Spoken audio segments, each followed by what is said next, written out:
Hello everyone, कैसे हैं आप सब भाई। मैं हूं आपका Hindi mentor Avil Vishwakarma. So guys, अक्सर आपसे मैं जुड़ जाता हूं जब भी हमें लगता है कि आपके कुछ संशय हैं जो हम तक पहुंचते हैं, और उस संशय का आप प्रत्युत्तर चाहते हैं, या फिर जब भी मुझे लगता है कि आपके कमेंट को देखकर, आपके मैसेजेस को देख के लगता है कि आपके मन में कुछ ऐसा चल रहा है जिसका उत्तर आपको नहीं मिल पा रहा है, तो उन प्रश्नों के उत्तर करने के लिए, उन्हीं प्रश्नों को उत्तरित करने के लिए मैं आप सब तक पहुंचता हूं। तो आज एक चीज और है जो पिछले दिनों से मुझे, कुछ दिनों से बच्चों से मैसेज मिल रहे थे या प्रश्न मिल रहा था कि बीएड वाला जो अभी अभी जैसे सीटेट अगला होने वाला है, दिसंबर सीटेट है, और दिसंबर सीटेट या फिर और भी कई सारे एग्जाम्स होने वाले हैं। तो सीटेट की अगर हम बात करें, जो एलिजिबिलिटी वाले एग्जाम्स होते हैं, क्या उसमें अभी अभी इसी साल जिन्होंने बीएड में एनरोल किया है या फिर किसी डिप्लोमा कोर्स में एनरोल किया है, क्या वो आवेदन कर पाएंगे? क्या वो सीटेट के लिए या फिर इन एग्जाम्स के लिए एलिजिबल होंगे? इस पर ये जो प्रश्न है, ये काफी बड़ा प्रश्न है, क्योंकि इस बार जितने भी बच्चों ने अभी बीएड में एडमिशन लिया होगा या फिर डीएलएड किया शुरू किया होगा, उनका एक प्रश्न होगा कि क्या इस साल हम सीटेट दे सकते हैं, क्योंकि अभी दिसंबर में सीटेट होने वाला है, अभी काफी टाइम है, और अभी से अगर तैयारी शुरू की जाए तो सीटेट के लिए अच्छा स्कोर कर सकते हैं, हम सीटेट में अच्छी तैयारी कर सकते हैं उसके लिए। तो क्या ये हम करें, या हम कर लेते हैं तो क्या वैलिड होता है या नहीं होता है, वैलिड होगा, माना जाएगा या नहीं माना जाएगा? इन सब प्रश्नों पर हम विचार करेंगे आज, और आपको बताएंगे हाँ क्या है और क्या नहीं है। तो देखो, इसके लिए क्या होता है कि एनसीटीई ने एक रूल बनाया था, एनसीटीए ने एक बताया था इसके बारे में। थोड़ा सा मैं इसको डार्क कर देता हूं ताकि आपको दिखाई दे। तो उसने कहा था कि किसी भी कोर्स में, आप किसी भी इस तरह के कोर्स में, चाहे वो डिप्लोमा कोर्स हो, चाहे वो डिग्री कोर्स हो, चाहे आप बीएड कर रहे हो, डीएलएड कर रहे हो, या फिर जेबीटी या कुछ और डिप्लोमा कोर्सेज होते हैं, या फिर कई तरह के अलग अलग, जैसे मान लो कुछ लोग, देखो आप, कुछ लोग तो है कि भाई बीएड कर लेते हैं ना, कुछ लोग क्या होता है डीएलएड कर लेते हैं, ठीक है ना। कुछ लोग हो सकता है कि यहाँ पर एक 4 ईयर का बीएड होता है, याद है ना आपको, जैसे बीए बीएड, बीएससी बीएड या बीकॉम बीएड होता है, तो ये 4 ईयर वाला बीएड कर लेते हैं, कुछ लोग ये कर लेते हैं, या फिर कुछ लोग जेबीटी टाइप के जो है जो डिप्लोमा कोर्सेज होते हैं वो करते हैं। तो अगर जिन्होंने इन कोर्सेज में अभी अभी बीएड या डीएलएड में अभी अभी एडमिशन लिया है, क्या वो इसके लिए एलिजिबल है अगले फॉर्म के लिए? जी हाँ, बिल्कुल एलिजिबल है। पहले लास्ट 2000 आई थिंक 2022 का जब फॉर्म आया था, 2022 वाले में ये बड़ा विवाद हुआ था, बड़ा उस पर चर्चा हुई थी कि सर ये जो आप फॉर्म दे रहे हो, क्योंकि फॉर्म फिल करते समय वो ऑप्शन नहीं मिल रहा था बच्चों की, यार हम कैसे अपियरिंग वाले भरें, और फिर अपियरिंग हमने भर भी दिया, अपियरिंग का ऑप्शन है भी, तो किस साल का अपियरिंग? भाई मान लो हम लास्ट ईयर अपियरिंग हो तो वो तो ठीक है, जैसे अभी अगर जिसने किया है उसका क्या आएगा, 2024-25। सपोज करो कि 2024-25 आप जब फॉर्म भरोगे, अभी तो फिलहाल नोटिफिकेशन फॉर्म नहीं आया, लेकिन जब आएगा तो आपको क्या मिलेगा, वहां अपियरिंग मिलेगा, फिर पूछेगा कब अपियरिंग, तो आप अगर इसी साल अपियरिंग हो तो 2024-25 वाला सत्र आपको दिखाई देगा ना, तो वहां तब दिख ही नहीं रहा था। और फिर इस पर जो है काफी चर्चा हुई, जिससे कि ये निकल के आया कि भाई आपको अपी इससे मतलब नहीं है, आप अगर पहले साल भी हो बीएड में, अभी एडमिशन लिया है, तब भी आप सीटेट क्वालिफाई कर सकते हो। इससे हमें, सीटेट कहता है कि हमें कोई इससे कोई परेशानी नहीं, क्योंकि हम तो एक बॉडी है जो एग्जाम कंडक्ट करवाती है, हम केवल एग्जाम कंडक्ट करवाने वाली बॉडी है, सीबीएसई कहता है, उससे कोई बहुत फर्क हमें नहीं पड़ता है। फर्क किसे पड़ेगा?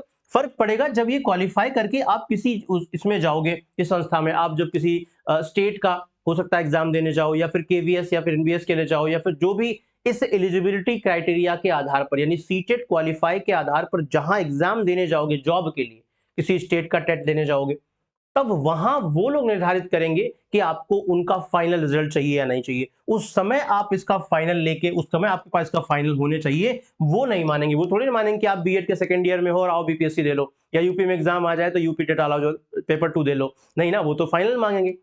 तो ये उनके लिए है, सीटेट क्वालिफाई करने के लिए ऐसा कोई क्राइटेरिया नहीं है। और एनसीटीए चूंकि पहले ही बोल चुका है कि आप जिस दिन से एनरोल होते हो किसी भी इस तरह के कोर्स में, उस दिन से आप एप्लीकेबल हो जाते हो, एलिजिबल हो जाते हो, तो आप ये कर सकते हो। तो पहला प्रश्न का उत्तर आपको मिल गया मिनिमम समय में, कि जितने भी छात्र इस साल बीएड या डीएलएड में एनरोल किया है, इन्होंने पहले साल एनरोल किया है, वो आने आने वाले जो एलिजिबिलिटी क्राइटेरिया वाले फॉर्म है, खासकर मैं सीटेट की बात कर रहा हूं, तो सीटेट में आप एलिजिबल होंगे, आप फॉर्म भर सकते हैं, आप एग्जाम दे सकते हैं। आप अगर क्वालिफाई होते हैं तो आप आने वाले टाइम में इस क्वालिफाई वाले एग्जाम को वहां पर दिखा सकते हैं, ये मान्य होगा, वैलिड होगा। लेकिन इसके तुरंत बाद अगर आपने सोचा कि हम किसी स्टेट का एग्जाम देके क्वालिफाई कर लें और जॉब मिल जाए, तो वहां प्रॉब्लम हो जाएगी, क्योंकि वहां पर आपसे कंप्लीट बीएड मांगा जाएगा, भले ही आप सीटेट क्वालिफाई कर लोगे, तो वहां पर आपको सोचना पड़ेगा। लेकिन हाँ, बीएड को आप कंप्लीट कर लोगे अगले 2 सालों में,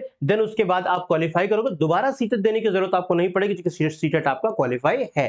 तो ये आपको ध्यान रखना है, पहली चीज तो। दूसरा, इससे मान लो कि बीएड वाले पेपर 2 के लिए एलिजिबल होते हैं, बीएड वाले ये पेपर 2 के लिए एलिजिबल हो जाते हैं, डीएलएड वाले हैं पेपर 1 के लिए एलिजिबल होते हैं, या फिर अगर बात करें और जो कोर्सेज होते हैं, अब 4 साल का बीएड जिनका है, जैसे बीएससी बीएड है, तो वो दोनों के लिए एलिजिबल होते हैं, वो पेपर 1 पेपर 2 दोनों के लिए एलिजिबल हो जाते हैं।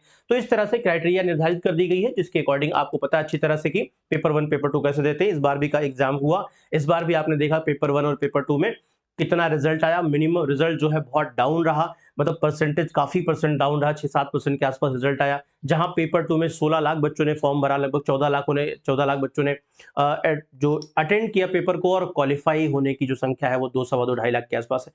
और पेपर 1 में भी यही कंडीशन है। तो इसलिए एक चीज सबसे इंपॉर्टेंट है कि आप एलिजिबल तो हैं, लेकिन उतनी मेहनत भी आपको करनी पड़ेगी। और अगर इस साल आपने अभी अगर आपने कर लिया है ये, तो एक बार इस बार पक्का एडमिशन मतलब कि एडमिशन का मतलब फॉर्म भर के आप एग्जाम दें, ये मेरा मानना है, ये मेरी सलाह है आप लोगों को कि पहली बार ऐसा ना हो कि बाद में एग्जाम दें स्टार्टिंग में, उसके बाद फिर जाके क्या हो। आप अभी एलिजिबल हैं तो आप पहले एग्जाम दे लीजिए, इस बार ही एग्जाम दे लीजिए। पेपर का लेवल आगे चल के और टफ हो जाता है। अभी ही आपको 2 चीजें होंगी, कुछ ना होगा तो तजुर्बा होगा, ठीक है ना। तो पहले साल एग्जाम दे लोगे तो आपको, एक तो आपने मेहनत कर ली, अगले 6 महीने बढ़िया से मेहनत कर ली, तो एलिजिबिलिटी अभी के अभी क्वालिफाई हो जाओगे, झंझट खत्म। ठीक है, आगे चल के हम देते रहेंगे, अच्छे स्कोर करते रहेंगे, अगर क्वालिफाई नहीं भी हुआ, कुछ इशू हो गया, कोई परेशानी होगी, तब भी हमारा क्वालिफाई है।